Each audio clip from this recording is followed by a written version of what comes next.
Hello guys, আজকের ভিডিওতে আমি দেখাবো রিবন দিয়ে চিকন কিভাবে এই সুন্দর মিনি বউগুলো বানানো যায় খুব ইজিতে।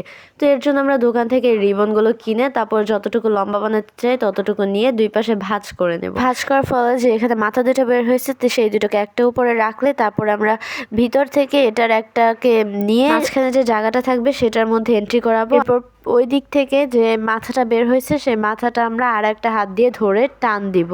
আমাদের এই কিউট মিনি বউটা বানানোর মেইন কাজটাই আমাদের অলরেডি এখানে শেষ হয়ে গেছে। এরপরে আপনারা যতটুকু ছোট বা বড় করতে চান সেটা ফিতার মাথাগুলো ধরে তারপর আপনারা টেনে টুনে এটাকে সাইজ মতো ঠিক করতে পারবেন।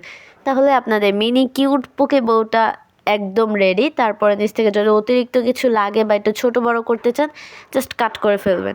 এরকম করে আমি 3টা কালার এখানে বউ বানানো দেখাইছি, black, white and pink colour. Main কাজটা কিন্তু এখানে। এরপরে যদি আপনার ভিডিওটা স্টপ করে একটু ভালো করে খেয়াল করেন তাহলে দেখবেন এটা বানানো খুবই ইজি। ওয়াল ডেকোরেশনের সময় যদি এগুলো 1-2টা পাশে লাগিয়ে দেওয়া যায় তাহলে কিন্তু ওয়ালটা একদম অ্যাস্থেটিক হয়ে যায়। যে কোনো ডেকোরেশনের সময় আপনারা চাইলে এগুলো 1-2টা পাশে অ্যাড করে দিবেন, খুব ভালো লাগবে দেখতে। আর এগুলো আপনারা খালি ওয়াল ডেকোরেশনের সময় নয়, যে কোনো জায়গায় ব্যবহার করতে পারেন। এগুলো দিয়ে আপনি ক্লিপ বানাতে পারেন, চুল বাঁধতে পারেন। প্রত্যেকটা জিনিসকে এগুলো অ্যাস্থেটিক করে দেয়, এর জন্য এগুলো অনেক ডিমান্ডিং। তো আজকে আমি খুব ইজিতে একদম এটা বানানো দেখাইছি। 3টা কালার আমি এখানে ইউজ করছি।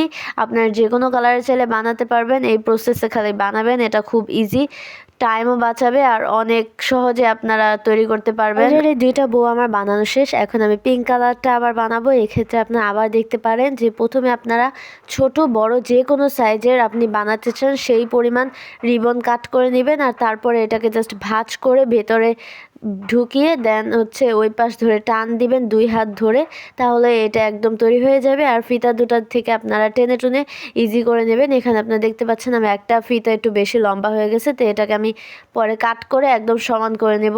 নাও look, it's so much aesthetic, am I right? এটা কিন্তু অনেক সুন্দর লাগতেছে দেখতে। আমি বলবো জাস্ট একবার ট্রাই করে দেখেন এটা বানানো। এটা এত ইজি আর এত সুন্দর লুক দেয় কমের মধ্যে। জাস্ট একবার ট্রাই করেন, আপনার ভালো লেগে যাবে, আমি 100% গ্যারান্টি। দেন জানি ফিতাগুলো না খুলে যায় নিচ থেকে, এর জন্য আপনি একটু আগুনে হালকা করে একটু পোড়া দিয়ে নেবেন। মোমবাতি দিয়ে পোড়াইছি। It's done. Now make your wall attractive and thank you so much guys.